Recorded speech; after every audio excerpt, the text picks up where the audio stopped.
Administration, meanwhile, is holding its ground. Homeland Security Secretary Kristi Noem defended the shooting, calling the woman's action an act of domestic terrorism. Noem says that the officer followed training, claiming the woman tried to block agents and attempted to run them over with their vehicle.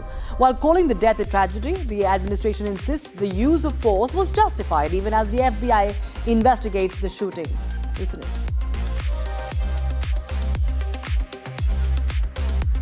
And we're being joined by Dr. Joseph Chalil, who is an author and also a publisher of Universal News Network. Thanks so much, Dr. Chalil, for joining us on Republic TV. Now, this is a very shocking incident. We've seen, Minneapolis being in the eye of the controversy years ago because of, the death of Floyd.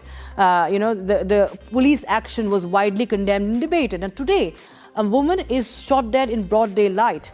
Now, there are multiple versions. There is a lot of debates. But there is this, self-defense theory that is coming up. Then there is murder theory that is coming up, that she was killed, in an act of brute force that was used against her. So what's your take on this, and what's the kind of reaction that is on ground from the United States? Good morning from Palm Beach, and thank you for having me.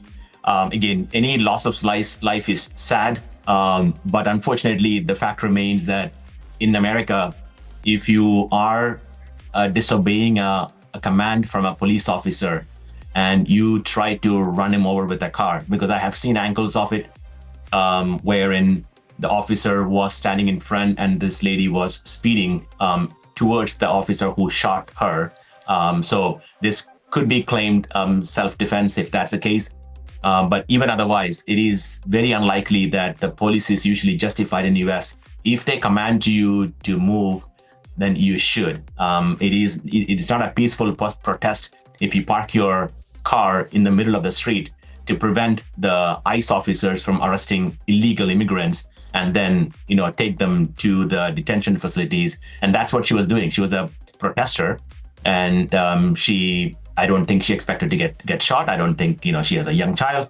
That's not the way. But again, but now what they're doing is they're playing into President Trump's hand. So where he can now, if there is a large scale riots, he can invoke the Insurrection Act of 1807 and then deploy U.S. military or National Guard without the permission of the state governor. So you should understand this state has been under scrutiny for past few weeks because of so much immigration fraud. A lot of Somali immigrants have called Minnesota and Minneapolis home, and they have been now exposed that they have stolen over $9 billion of American taxpayer funds in fraudulent daycare centers and other businesses, and they were funding or siphoning this money straight to Somalia. So sensitivity was very high.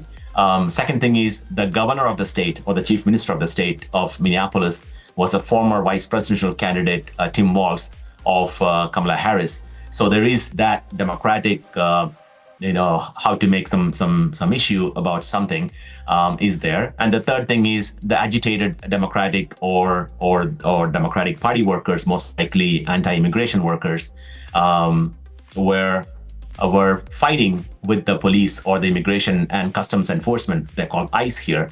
But the thing is, the truth's gonna come out, because all these all the police officers or the ICE officers have body cameras, means they have live recordings from their chest. So they have a camera placed in their chest, which is recording every activity, and it cannot be turned off. So most police officers, most ICE officers, most federal officials have that, and that will be evaluated by the FBI and the courts and to find the truth. So if it's true that the lady was trying to run the officer over and he shot in self-defense, and it's muscle memory that somebody's trying to come towards you, you shoot, then he is justified. And the interesting thing is the same officer was run over.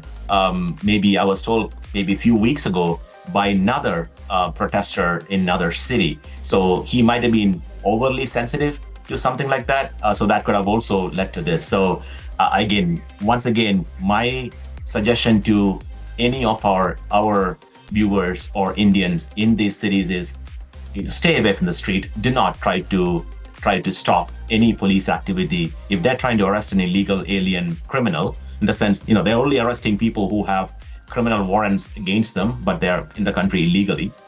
I was told there are around 600 to 700 such people currently in Minnesota. That's what they're looking for. And they're currently there. Even today, they're there.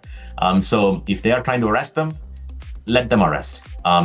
We should not be Dr. Chalil, in the sorry to middle, interrupt you, but there's a trying difference to between prevent how they them arrest from- and how they treat. In India, even in, we've seen in dire situations, one is first shot in the leg, or maybe the tire could have been punctured even if she was trying to, the way whoever they try to catch hold of, the way police brutality, is caught on camera in America, sir. That is something that has been seen for a long, long time now, from James Floyd to, what we are seeing today in, Minneapolis. That's, of course, a big matter of debate, But thank you so much, sir, Dr. Joseph Chalil. Always having a lovely pleasure to having you on the show. And thank you so much for joining us on Trending tonight. Thank you. Thank you for having me. All right, viewers, now we shift our focus